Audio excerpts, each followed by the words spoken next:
Okay, cool. Kruzniks. Okay, so Kruzniks are friendly vampires in Russian mythology. They are a type of vampire that feeds on other vampires. Now, in my world that I've created, the world that this story takes place in, which is an alternate version of our reality, Kruzniks were one of 3 races that originated on our planet, on Earth. They and one of the other races have kind of vanished. The demons, Kruzniks, and the Fae. The Fae are actually breeding between a Kruznik and a demon. They got really overpopulated when it came to the Fae, and the Fae, as most children do, decide that they don't like the parents, but because they have the best of both the Kruzniks and the demons, they bound the demons using magic to another plane of existence so they can't get into ours, and then systematically genocided the Kruzniks. Yeah. This did not work out too well for them when they realised that magic doesn't work quite so well when their conduit, which was the Kruzniks, are dead. So the Fae are kind of both for and against the Kruzniks, but essentially they were, yeah, they are a powerful race of beings that have given birth to the vampires, but that's something you find out later in the story, very much later in the story. You won't even read about that in this book, because that is not the point of this book. Evelyn doesn't find out about all this kind of stuff until much, much later, because that's, again, not what the point of this book is. This one is just to actually introduce her to the world that she's now going to have to build up a police department for, because it's kind of, I kind of want to have it as like a cop, end up being a cop kind of thing, but it's not. It's complicated is the word I'd use, but we'll get there. Hopefully that is a good enough explanation for now, so I don't spoil too much of the story, hopefully.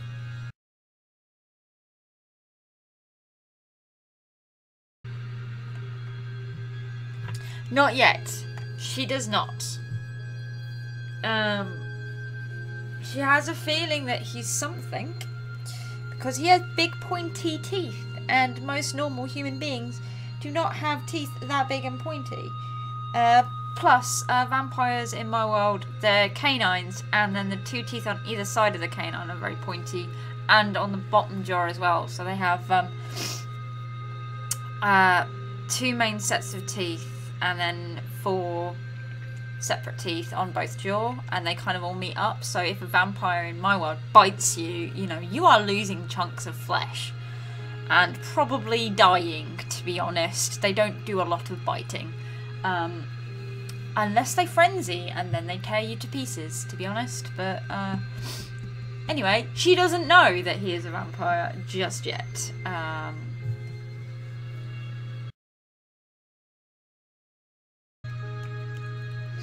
I don't know about mad, scared might be more than anything else, considering until like literally 4 days ago, she didn't think vampires, werewolves, fairies, humans who live incredibly long times, people who don't die when they're killed are alive.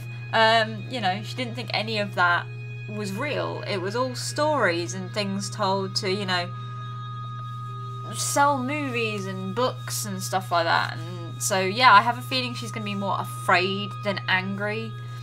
She might be a bit pissed that, you know, Nathan didn't tell her that she was allowing a vampire into her house, but I don't think she's going to have too much of an actual screaming fit at him. I mean, she's going to have more of a screaming fit about him over the fact that, oh yay, we hit our target, that he's brought her dad's name in vain. So as far as she's concerned, her dad committed suicide, but she's actually repressed the memories to do with her dad's death, and he did not commit suicide. But at the moment, as far as she's aware, he committed suicide. He wasn't killed by anyone else. It was a selfish way out, and she's angry at him for it. That will change, just not right this second. I mean, she still loves her dad, and she idolises her dad because he was an engineer, and originally she was training to become an engineer, and then, or she wanted to train to become an engineer, and she took dance lessons and all that because her dad was very much, I don't want you to get anywhere near the army, I don't want you to get anywhere near the police, I don't want you to do anything. But then her twin brother dies, and her father kills himself, and she's of the opinion, no, I have to stop this happening to other people. So she goes on to become a cop, and that is why she's currently stuck in the situation that she is, because she didn't follow her dad's plan for her, and it's ended in her death, which she now has to try and solve. Yeah. That's this bit. Hopefully that fills you in a bit.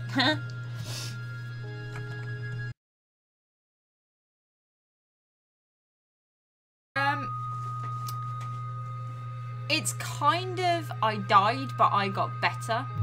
Evelyn did actually die. The beginning of the story is she wakes up in a morgue. They've done no, she's dead. She wakes up in a morgue. They've done the autopsy on her. So there is a lot of backstory behind how everything happens. So this book is set in a alternate universe of the UK. So there is guns that police officers have. There are curfews after about 9 o'clock at night. You can only go to certain places such as restaurants, and community halls, and places with lots of people. And this is because of several incidents that happened about 20 to 30 years ago, which involved people, supposedly drug users, going insane, and the police couldn't take them down with tasers, batons, or anything like that. Like I said, lots of backstory. Now, in this alternate universe, there is the Fae. There is demons, there are vampires, and there are werewolves. And there's an extra type of race called the Kruznik, which is a Russian / Romanian, Czech, that kind of area. Folklore is a vampire or spirit that protects humans from other nasty spirits. And it's also found in the anime Trinity Blood, so if you want a bit more on that kind of thing, Trinity Blood's really good. It is a full-on supernatural suit. The thing is, the Kruzniks were wiped out, and it turns out that Evelyn is one of them. It's not something you know, but you become a Kruznik if you die in service to another and you feel like it wasn't done. So yeah, she has died and kind of been resurrected, but it's not resurrection, it's just her body regrew itself, so she's kind of been born again. We don't get into any of that in this book because most people don't know about it anymore. But there's also the way vampires are created uses Kruzniks to come about. And again, the vampires don't know this. The whole reason that this book happens is because the vampires in my world can't propagate themselves. So if you got bitten by a vampire in my world, you wouldn't turn into another vampire, you'd probably die. Because the way their jaws are designed, and I've got their teeth and all that. So where our canines are, their canines are longer, but kind of like lions and wolves, the two teeth on either side of the canines are also slightly longer and built slightly thicker, so that they are designed to actually hold and tear. And that they also have that on the bottom jaw as well, so their teeth kind of lap over each other.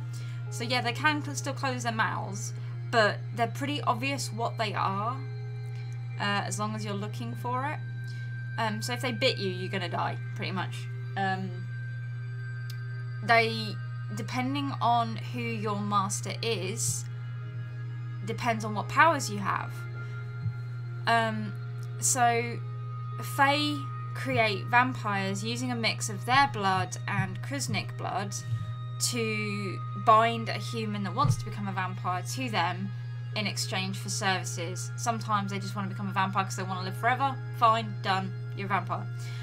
Sometimes it's in exchange for knowledge, sometimes in exchange for family strength in bloodlines or that kind of thing. And so say I kind of wanted to incorporate a lot of vampire lore from all over the world. So you've got the vampires of the Romanian kind of legacy that are terrible to look at, easily distracted, but are really, really, really good at mind control. They can cause hallucinations, they can teleport, all that kind of stuff. But because of something that happened about... Yes, it would, and I will do it. But something that happened in Europe about 500 years ago. Well, 500 to 600 years ago. No, Growler. That is a drink. That is Mummy's drink. That is not Growler's drink, because you knock it over and then I worry. Fae in America, Europe, and Africa kind of got locked away. And so we haven't had to deal with them. So they've been growing up as stories and stuff like that. I've done not a lot of research, as much research as I can into religions and fairy tales to do with like Japan, China, Korea, India, all that kind of stuff. And they are a much more spiritual people than we are. So the idea that I've had is that they still have interactions with their fae and their vampires and the equivalent. So they kind of have a much more meaningful interaction, and they understand that these things are real, which is where some of the divide comes in, when like people go to Japan and they're like, oh, that looks like a really funny looking person, what are they? And the Japanese in my world are like, ew, do you not know? Ew. And that kind of thing. And it's why Hanzo is here at the moment, because leading up into the second story,